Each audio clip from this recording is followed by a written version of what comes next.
অনেক আগের কথা। ইস্তাম্বুল বাস করতেন এক ক্ষমতাধর রাজা।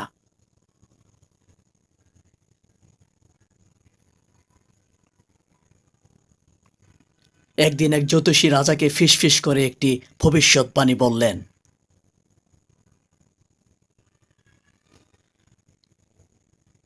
আপনার প্রিয় রাজকন্যাকে একটি বিষাক্ত সাপ দর্শন করবে।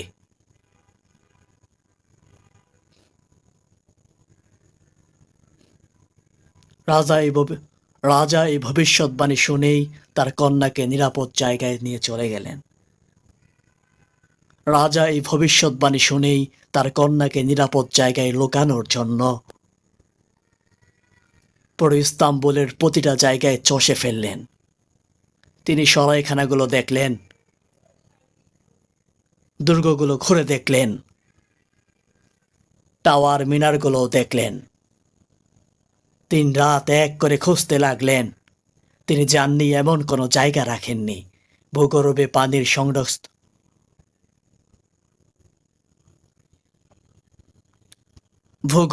পানির সংরক্ষণ স্থল সিস্টার্নেও খুঁজলেন।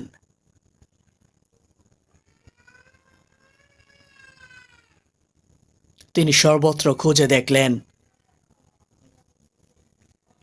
কিন্তু তিনি কোনো সঠিক জায়গা খুঁজে পেলেন না। তবে তিনি হাল ছেড়ে দিলেন না। শেষমেশ তিনি একটি অসম্ভব জায়গা বেছে নিলেন। দুই মহাদেশের এশিয়া এবং ইউরোপ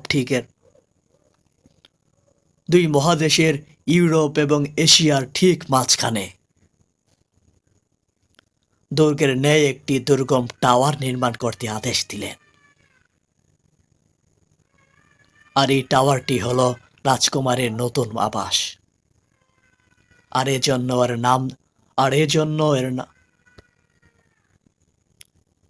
এজন্য এর নাম দেওয়া হয়েছে কুমারী টাওয়ার।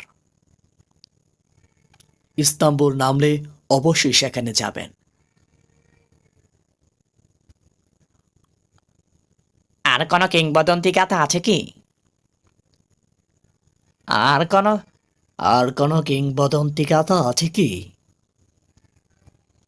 ওহো, আমাদের আরও অসংখ্য কিংবদন্তি গাথা আছে। টার্কিশ এয়ারলাইন্সের সঙ্গে আবিষ্কার করুন তুরস্কের কিংবদন্তি গাথাগুলো।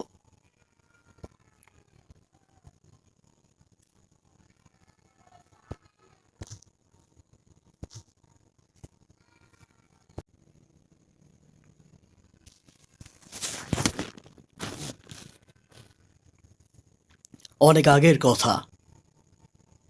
ইস্তাম্বুল বাস করতেন এক ক্ষমতাধর রাজা।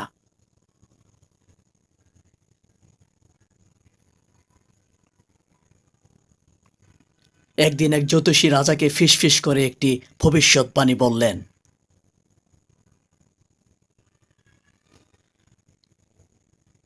আপনার প্রিয় রাজকন্যাকে একটি বিষাক্ত সাপ দর্শন করবে।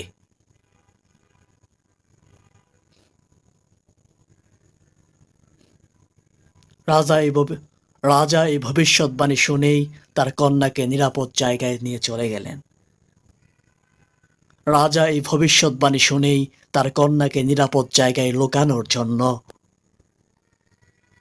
পুরো ইস্তাম্বুলের প্রতিটা জায়গায় চষে ফেললেন। তিনি সরাইখানাগুলো দেখলেন,